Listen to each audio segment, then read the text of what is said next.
Theme post చేశాం, అంటే జనాలకి అందరికి అర్థం అవ్వాలని చెప్పేసి ప్రజలకి, ఫ్యాన్స్కి.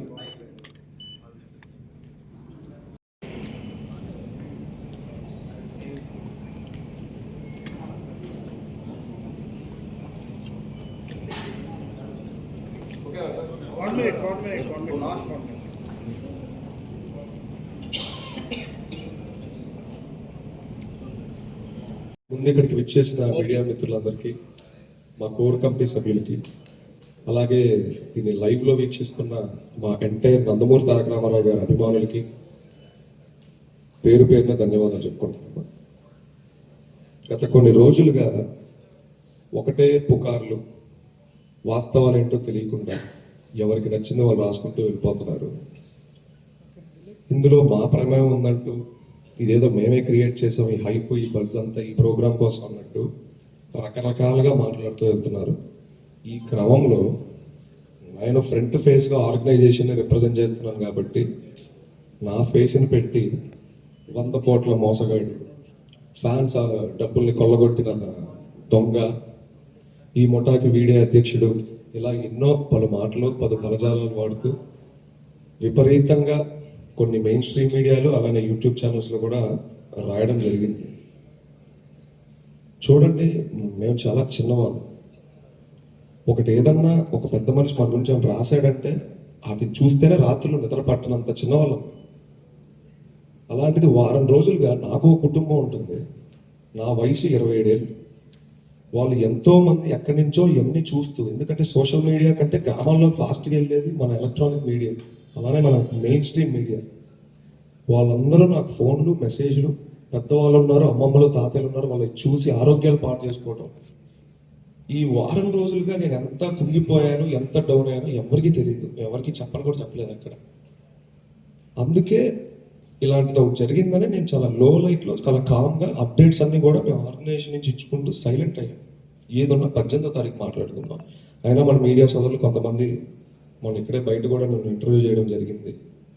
నేను హ్యాండిల్ చేస్తున్న ప్రెషర్ని దృష్టిలో పెట్టుకొని నేనేదో 1-2 పదజాలాలు అటు ఇటు దొరుకుతుంటే దయచేసి మా నందమూరి తారక రామారావు గారిని, అలాగే వారి అభిమానుల్ని కూడా క్షమాపణ కోరడం జరుగుతుంది. రెండోది పోతే మన మీడియా మిత్రులు కూడా ఎక్కడన్నా అన్కంఫర్టబుల్గా నేను చేస్తుంటే దయచేసి క్షమించండి. ఇది ఏది వాంటెడ్గా కాదు. ఈ వారం రోజుల్లో ఉప్పెను చూశాను నేను, కానీ ఎక్కడ వెనక్కి తగ్గేది లేదు. ఈ ప్రోగ్రాం జరగాల్సిందే, ఈ ఉరువాడ ఐడియా జనాల్లోకి వెళ్ళాల్సిందే. దీనికి ఎంత అడ్డంకులు ఎదురైనా దీన్ని ముందుకు తీసుకెళ్ళడమే, దీనికోసం ఫైట్ చేద్దామని ఇవాళ మళ్ళీ ఇక్కడ ఉన్నాను. సో నేను తెలియకుండా తప్పు చేసి ఉంటే క్షమించండి. సో 10 సంవత్సరాల క్రితం ఎక్కడో ఒక సినిమా ఆడియో ఫంక్షన్ వేదిక మీద మా నందమూరి తారక రామారావు గారు మాట అన్నాడు, అభిమానాన్ని వృధా చేయకండి, 10 మందికి ఉపయోగపడే పనులు చేయండి. ఆయనకి తెలియకుండా ఆయన నాటిన ఒక విత్తనం ఇవాళ పెరిగి పెరిగి పెరిగి పెరిగి ఒక వటవృక్షంగా మారింది. కానీ కొందరు ఆయన నాటిన విత్తనాన్నే ఆయన చెప్తూ, మాటలు చెప్తూ వస్తూ పెరుగుతున్న చెట్టునే వాళ్ళు అనుమానించే పరిస్థితికి వచ్చేసింది వాళ్ళు. సరే, దీనికి కారకులు ఎవరు, ఇదంతా ఎవరు చేశారు, ఇవన్నీ పక్కన పెడతాం. సేవ అంటే ఇంతలోనే చేయాలి, అన్నదానమే చేయాలి, లేకపోతే రక్తదానమే చేయాలి, ఇంతవరకే చేయాలనేది ఎక్కడా లేదు. ఏ బైలాలో లేదు, ఎక్కడా లేదు మన భారతదేశం. సేవకు హద్దు లేదు, ఆకాశమే హద్దు అంటాను. కానీ అలాంటిది ఒకటి నేను అతిశయోక్తి అనుకోకుండా చెప్తాను, నందమూరి తారక రామారావు గారి అభిమానులు చేసినన్ని సేవా కార్యక్రమాలు ఈ రాష్ట్రంలో ఇంకెవ్వరూ చేయరు. ఇది కేవలం మా వ్యవస్థనే కాదు, అనేక సేవా కార్యక్రమాలు చేస్తున్న చిన్న చిన్న ఎన్జిఓలు ఉన్నాయి, సేవా సంస్థలు ఉన్నాయి, ఫ్యాన్స్ అసోసియేషన్ గ్రూప్స్ ఉన్నాయి. ఒకరికి పాపం ఇవన్నీ ఎలా రిజిస్టర్ చేసుకోవాలో తెలియదు అభిమానికి. మేము అభిమానుల ఆవేదన చూసాం ప్రతి ఊరు తిరిగినప్పుడు. జాగరేట్ పేరిట, అన్నా నేను ఇంత పోగొట్టుకున్నా, నేను అంత పోగొట్టుకున్నా, నేను ఇంత చేశా అంత చేశా. వాళ్ళకు ఒక అంబరిల్లా లాంటి ఆర్గనైజేషన్ కూడా వాళ్ళకి లేదు. రా ఎన్టీఆర్ ఆ అంబరిల్లా క్రియేట్ చేయడం కోసమే ఈ ఫైట్ అంతా. సో మా నందమూరి తారక రామారావు గారు తలదించుకునే పని కానీ, ఆయన అవమానించే పని కానీ, ఆయన పేరు పోగొట్టే పని కానీ కల్లో కూడా మేము దాన్ని ఆలోచించాం, ఆ పని చెయ్యం. తెలిసి తెలియక నేనన్నా, నేను ఈ వేదిక సాక్షిగా నీతో మాట్లాడదాం అనుకుంటున్నాను. ఎక్కడన్నా నిన్ను హట్ చేసినా, అగ్రెసివ్గా మాట్లాడనిపించినా దయచేసి నా వయసు ఒక్కసారి చూసినా క్షమించన్నా. నేను చాలా చిన్నవాడిని, మేము చాలా చిన్నవాళ్ళం. నేను ఆల్రెడీ మొన్న ఏబిఎన్లో ఇంటర్వ్యూ అయినప్పుడు కూడా ఇదే చెప్పాను వెంకటకృష్ణ గారికి. నా ఫ్యామిలీ బ్యాక్గ్రౌండ్ ఏంటి, నేను ఎక్కడి నుంచి వచ్చాను అన్నీ చెప్పాను. మా వెనకాల ఎవరూ లేరు. ఒక పెద్ద కథనం రాస్తే దాన్ని మేము ఫైట్ చేసేంత దమ్ముధైర్యం కూడా మాకు లేదు. మౌనంగా కూర్చోవడం తప్ప. సరే, ఇవన్నీ పక్కన పెడదాం. ఇవాళ వేదిక ఊరువాడ కాన్సెప్ట్ గురించి డిస్కస్ చేసుకోవాలి. ఒక సినిమాకి ఎలా అయితే ఫస్ట్ హాఫ్, సెకండ్ హాఫ్ అని 2 భాగాలు ఉంటాయో, ఊరువాడ కార్యక్రమానికి 3 అడుగులు ఉంటాయి. మొదటి అడుగు సేవతో యువ జాగృతి. మన ఆంధ్ర రాష్ట్రంలో సుమారుగా 2500కు పైచిలుకు అండర్ గ్రాడ్యుయేషన్ కాలేజీలు ఉన్నాయి. అనగా BTech, degree, law, nursing, MBA, BBA, other than that polytechnic లాంటి కాలేజీలు కూడా ఉన్నాయి. మేము ఎంచుకున్న సెంటర్లో ఒక చిన్న డ్రైవ్ నిర్వహించి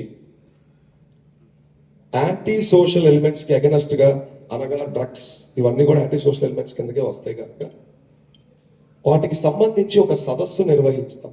అంటే యాంటీ సోషల్ ఎలిమెంట్స్కి దూరంగా, సేవకి దగ్గరగా. ఇదే మా మొదటి అడుగు, సేవతో యువ జాగృతి. ఇన్ డీటెయిల్ దేని గురించి తెలుసుకోవాలంటే వన్స్ కార్యక్రమం మొదలైతే ఇన్ డీటెయిల్గా తెలుస్తుంది. నేను బెస్ట్ ఒక ఐడియా చెప్తాను.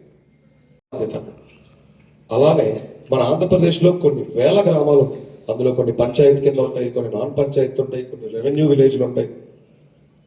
మేము ఎంచుకున్న గ్రామంలో ముందుగానే నియమించిన మా గ్రామ కమిటీ ఆ ప్రాంతంలో, ఆ గ్రామంలో ఎప్పటి నుంచో పరిష్కరించని కొన్ని అతి చిన్న సమస్యల్ని మా వాళ్ళు రికార్డ్ చేయడం జరుగుతుంది మా గ్రామ కమిటీ.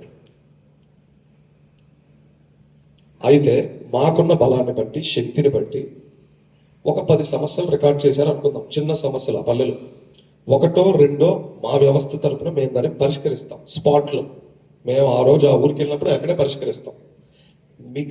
మిగతా సమస్యలు ఏవైతే ఉంటాయో వాటిని రికార్డ్ చేసుకోవడం జరుగుతుంది.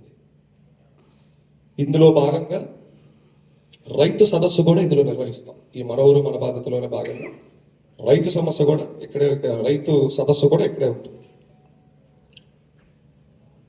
3వ అడుగు ఊరి మాట పాలకుల దాకా. చూడండి, ఊరంటే కుటుంబాల ఒక సమ్మేళనం. కుటుంబానికి పెద్ద తండ్రి. ఆ కుటుంబంలో ఏదైనా పెద్ద సమస్యలు, లైక్ మంచినీటి సమస్యలు, లేకపోతే అనారోగ్యంతో బాధపడుతున్న ఫ్యామిలీ, కరెంటు సమస్యలు ఉన్నా, ఆ ఇంటి పెద్ద అయిన ఆ తండ్రి దాన్ని చాలా ఫాస్ట్గా సాల్వ్ చేస్తాడు, పరిష్కరిస్తాడు. ఎందుకంటే అవి చాలా ఇంపార్టెంట్ కాబట్టి. ఒకవేళ ఆ ఇంట్లో చిన్న సమస్యలు, కొలాయి తిప్పితే నీళ్ళు సరిగ్గా రాకపోవడం, స్విచ్ ఆన్ చేస్తే బల్బు సరిగ్గా వెళ్ళకపోవడం, ఇలాంటి చిన్న సమస్యల్ని ఆ ఇంటి తండ్రి, ఆ పెద్ద అంత ఫాస్ట్గా పట్టించుకోరు. అది తప్పు కాదు. ఆయనకి పెద్ద డీల్ చేస్తారు కాబట్టి పట్టవు. కానీ ఆ ఇంట్లో ఉన్న వారి ఇళ్ళకి, వాళ్ళ పిల్లలకి నిరంతరం వాళ్ళ ప్రాబ్లమ్స్తో సహజీవనం చేయాల్సి ఉంటుంది. కనుక మనం మన తండ్రినైనా మనం మన కష్టాలు ముందు పెట్టుకోకపోతే ఈ సాల్వ్ అవ్వవు. చిన్నవే కానీ రోజు మనం వాటితో పోరాడాలి. సో ఇప్పుడు ఊరికి ఎగ్జాంపుల్గా తీసుకుందాం.